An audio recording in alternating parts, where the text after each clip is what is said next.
أعوذ بالله من الشيطان الرجيم. بسم الله الرحمن الرحيم. إنا فتحنا لك فتحا مبينا ليغفر لك الله ما تقدم من ذنبك وما تأخر ويتم نعمته عليك ويهديك صراطا مستقيما وينصرك الله نصرا عزيزا. هو الذي ينزل السكينة في قلوب المؤمنين ليزدادوا إيمانا مع إيمانهم ولله جنود السماوات والأرض وكان الله عليما حكيما. ليدخل المؤمنين والمؤمنات جنات تجري من تحتها الأنهار خالدين فيها ويكفر عنهم سيئاتهم وكان ذلك عند الله فوزا عظيما.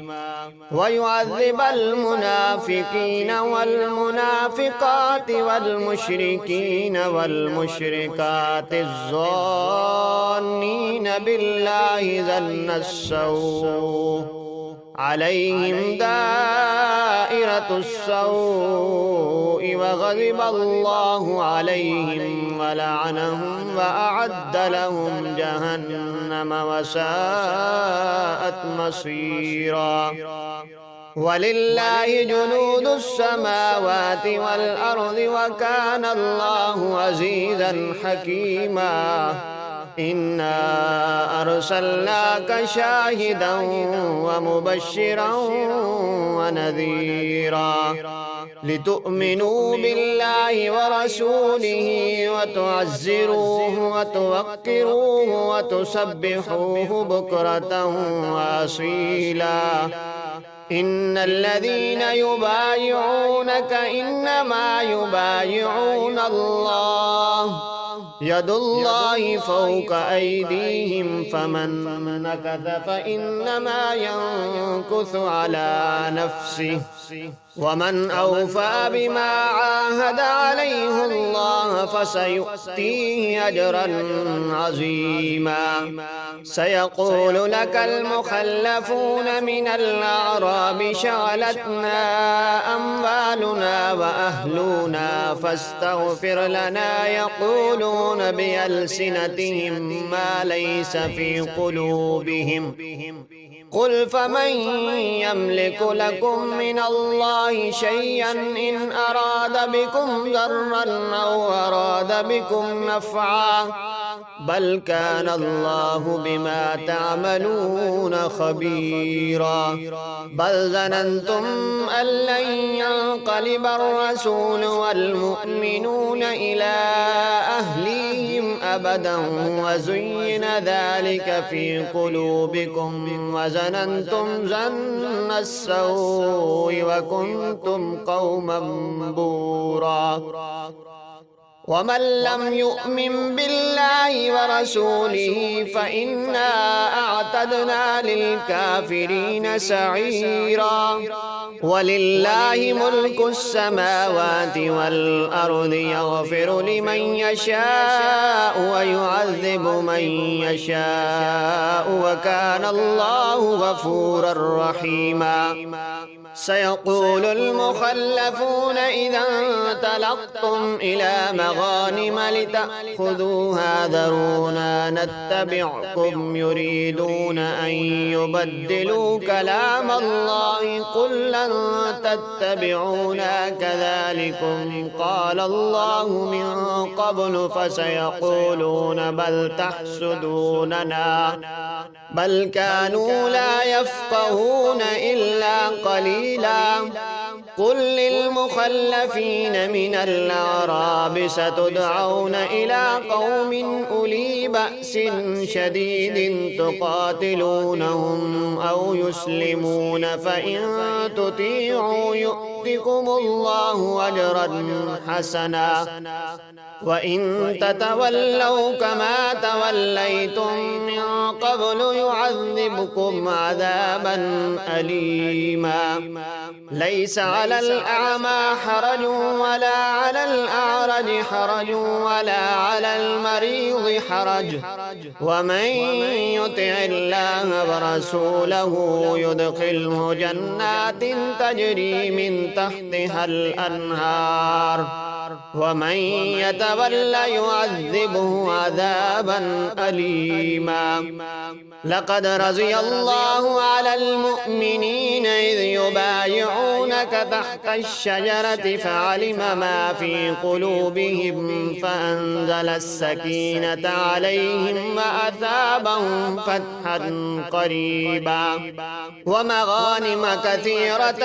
يأخذونها وكان الله عزيزا حكيما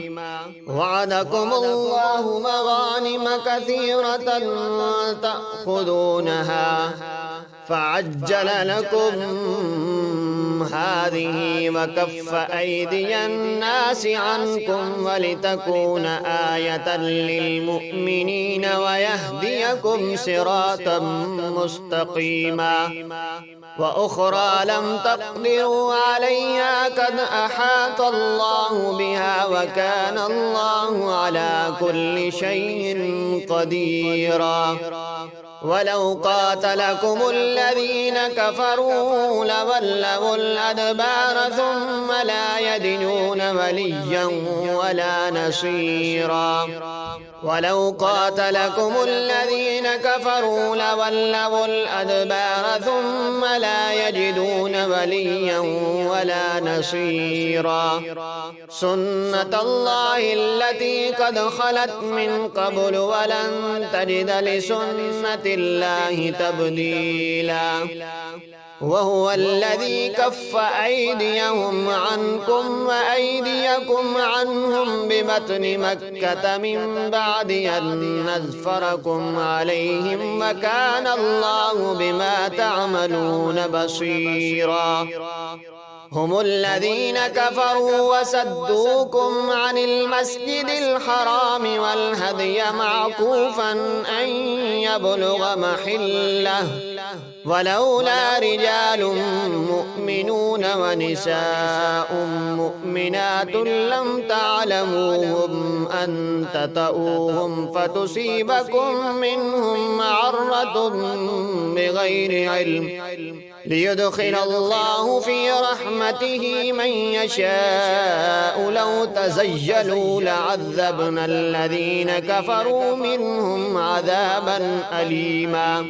إذ جعل الذين كفروا في قلوبهم الحمية حمية الجاهلية فأنزل الله سكينته على رسوله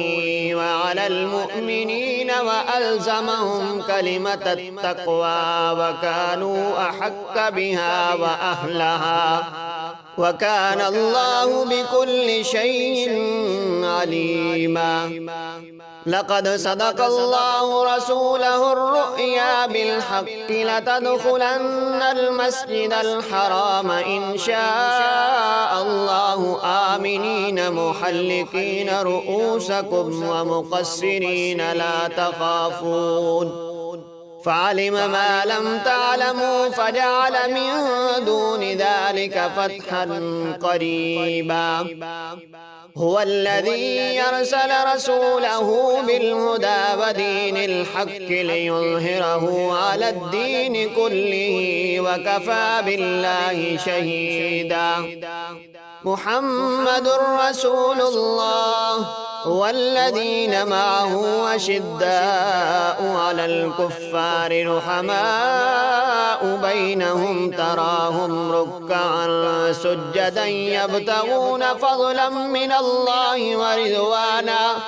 سيماهم في وجوههم من أثر السجود ذلك مثلهم في التوراة ومثلهم في الإنجيل كزرع أخرج شطأه فآزره فاستغلظ فاستوى على سوقه يعجب الزراع ليغيظ بهم الكفار وعد الله الذين آمنوا وعملوا الصالحات منهم مغفرة وأجرا عظيما. صدق الله العظيم.